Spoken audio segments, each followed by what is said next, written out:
If you woke up tomorrow morning and $1 million suddenly landed in your life, could you actually hold that kind of luck? Most people imagine extreme wealth as something random, like a bolt of lightning striking one fortunate person by chance. But what if wealth is not really a game of probability at all? What if it is a matter of capacity? The amount of prosperity you can keep is deeply tied to the amount of prosperity you can carry. When opportunity arrives, when resources open up, when life offers you something bigger than usual, what matters is not only whether it comes. What matters is how much of it you are actually able to receive without collapsing, shrinking, or pushing it away. That inner wealth capacity is not the same as strong willpower. It is not something you gain just by working harder or thinking a few positive thoughts. It is a set of deeply rooted subconscious settings. It lives in your beliefs about your own value. It lives in the degree to which you truly allow yourself to have abundance. It functions like an invisible upper limit program. Long before you realize it, it may already be deciding how much money you can earn, how long you can keep it, and how freely you can use it. Wealth does not stop at what you say you want. It stops at what you quietly believe you are allowed to have. A lot of people spend their lives thinking they are poor because they did not work hard enough. But often the real issue is much more hidden. Their inner container has never been expanded enough to hold the flow of wealth. Put a small cup under a massive stream of water, and it will still only hold what its shape allows. The people who seem naturally lucky with money are not always luckier than everyone else. Often, their inner vessel is simply larger. They can receive more without losing themselves in the process. Your current income, your assets, even the way you instinctively think about opportunity may have been silently set to a kind of wealth default very early in life. It is like holding a brand new phone that is still running outdated software. On the outside, it looks ready, but inside, the system cannot support what the present moment now requires. You were taught to save, to grind, to choose carefully. But very few people were ever taught something more foundational. If your subconscious wealth settings are never reset, then no amount of financial knowledge or external action will do more than keep you running loops on the same old track. Real financial change does not begin with one big opportunity. It begins with a deep internal reset. It begins when you stop, open the invisible code beneath your life, and finally press the reset button. This is Momentum Arc, a space for inner exploration and spiritual growth. Your likes, comments, subscriptions, and super thanks do more than support this work. They help this energy reach more souls who are ready for real change. In the field of modern happiness psychology, Marci Shimoff has become one of the most recognizable voices on inner well-being and emotional self-renewal. Her 2008 book, Happy for No Reason, reached readers around the world and offered a simple but powerful idea. Happiness has a set point. That set point does not depend entirely on money, relationships, or achievement.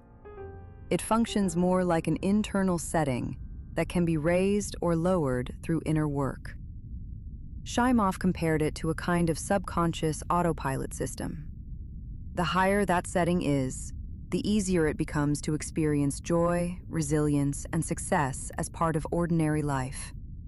The lower it is, the harder it becomes to feel fulfilled, even when external conditions improve. That insight extends far beyond emotion. It reaches directly into the financial life. How much you can earn, how much you can keep, and how at ease you feel with money are all shaped by this deeper internal programming. Many times the opportunity was already there, but the system inside you was still too outdated to receive it. Like old software trying to run a new world, It quietly filters out possibilities that exceed what you currently think you are worth. And it does more than filter them. It can make you avoid them. It can make you hesitate at the edge of a life that might have changed everything. When your internal set point rises, so does your emotional resilience, your action energy, and your financial capacity. You begin to enter a different field, one with more natural magnetism. Opportunities, resources, and people start gathering differently around you. That is not superstition. It is what happens when the inner system begins sending a new signal. Real financial transformation does not come from luck alone. It comes from reorganizing the system that receives luck. Once that inner set point changes, good things begin feeling less accidental and more trainable. Your wealth capacity is already hiding inside the way you react to money, the tone you use with yourself, and the invisible assumptions that shape your daily choices. If you want to reset the system, the first place to begin is closer than you think. It begins in the body. Ancient traditions understood this long before modern language gave it new terms. In the Huangdi Neijing, there is a line that says, in essence, when the inner state becomes calm and open, vital energy follows naturally. When spirit remains gathered instead of scattered, disorder struggles to enter. Today, we might call this energetic frequency. Each of us is constantly transmitting signals. We are not doing this occasionally. We are doing it all the time. Those signals are generated through three interwoven centers: thoughts, emotions, and body sensations. Thought shapes how we interpret ourselves and the world. Emotion gives force and direction to that interpretation. The body becomes the place where the whole pattern lands, vibrates, and becomes real. These signals are not abstract. They are woven out of your daily emotional reactions, your subconscious beliefs, your internal dialogue, and the value system hidden beneath them. Together, they create your energetic field.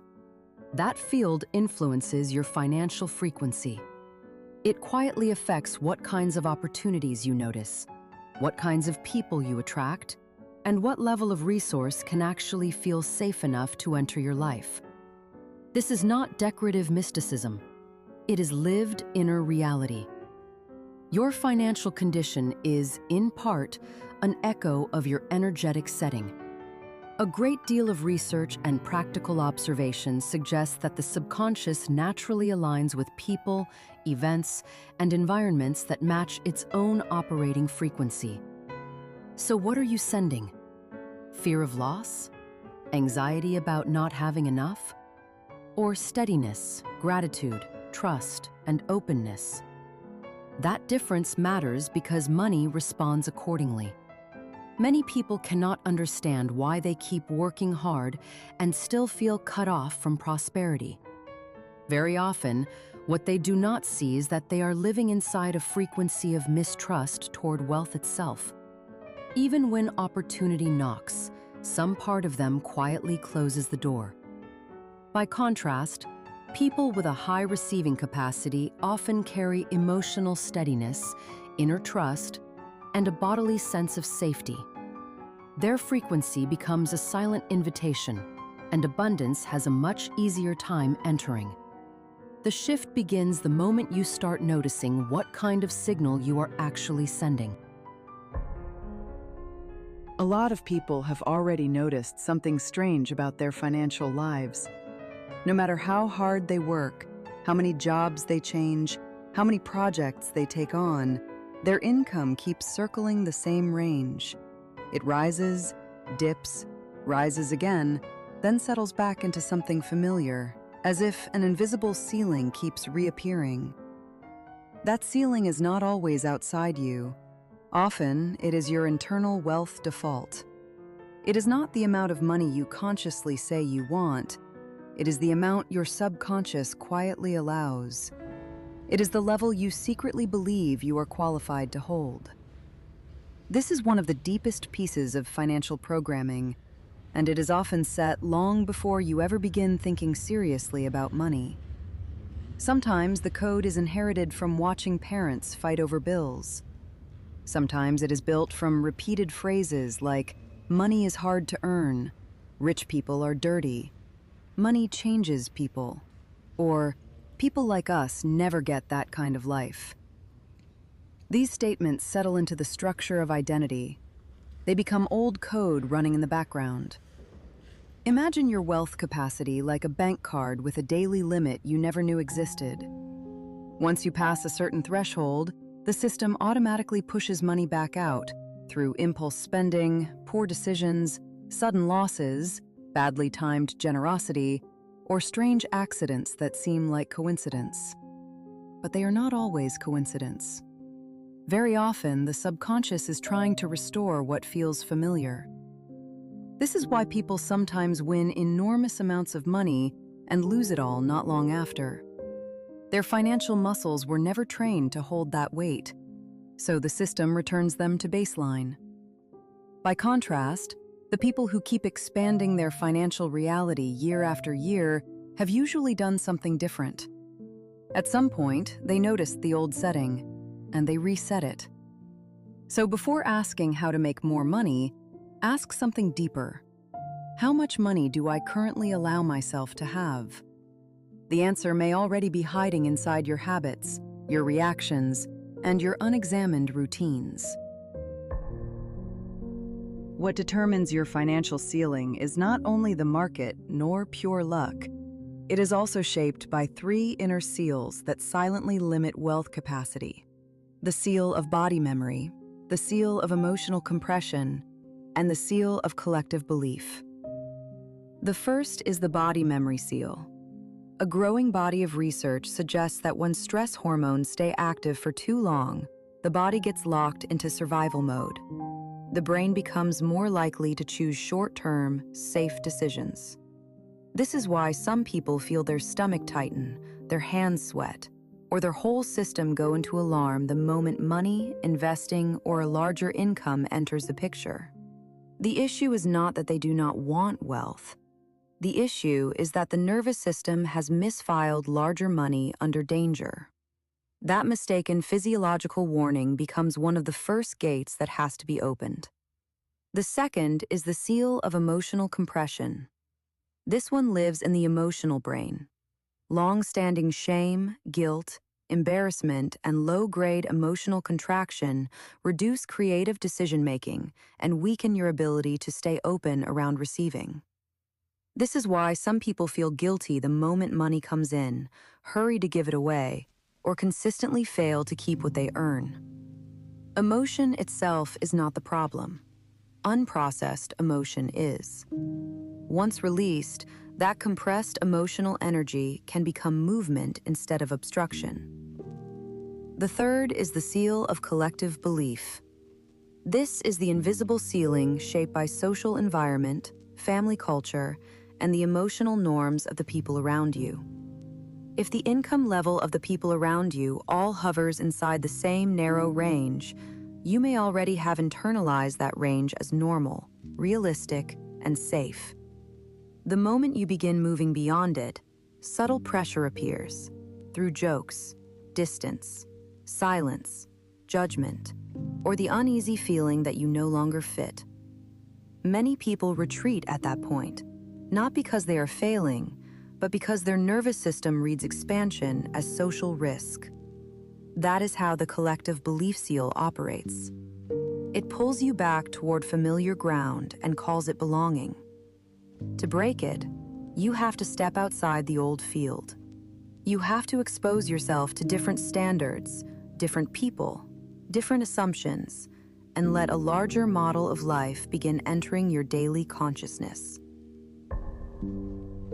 The first step in dismantling these wealth seals begins in the body, because every anxiety around money is recorded there first. Start by noticing your physical responses. When the subject of investing, income, or paying enters the room, what happens? Does the chest tighten? Do the palms sweat? Does the breath go shallow? These are not minor details. They are evidence that the subconscious has already linked money with danger. A simple beginning is 3 minutes of slow breathing each day. Then, during moments of actual financial contact, paying, receiving, transferring, reviewing, move more slowly on purpose. Let the nervous system learn that money can pass through your life without triggering internal threat. You can also practice body scanning. Spend 5 minutes in the morning or before sleep moving awareness from head to foot, noticing how the body responds to the word money. Find the places that go numb, tight, or blank. Then bring gentle breath into them. This is how wealth begins shifting from concept into bodily safety. The second step is emotional release. Many people feel uneasy around financial flow, not because the money itself is the problem, but because old, unintegrated emotion still rises whenever money moves. Start a simple money emotion journal. Each day, write down the feelings that appeared around money: anxiety, guilt, resistance, anger, tightness, envy, shame. Do not judge them, just name them. A more advanced version is what you might call emotional sound release. Into a pillow or towel, in privacy and safety, give those emotions sound for 1 or 2 minutes without needing language. This allows compressed emotional charge to leave the system instead of staying trapped in the body. The third step is to upgrade belief through repetition. Create a small list of high-frequency money statements and speak them every morning. I am ready to receive greater abundance. I am able to hold more wealth than before. My value does not need to be proven in order to be expressed. You can also record these statements in your own most stable, grounded voice and play them quietly at night or first thing in the morning, when the conscious mind is softer and the subconscious is more available. Every financial reaction is warming your wealth container. Every practice is expanding the field in which you can safely receive. The more familiar abundance becomes inside you, the less money feels like an outsider, and the more it begins to resonate with your natural frequency. When you reset your inner wealth setting, you stop living as someone pushed around by fate and start becoming the one who sets the tone of reality from within. Destiny does not descend fully formed from outside you.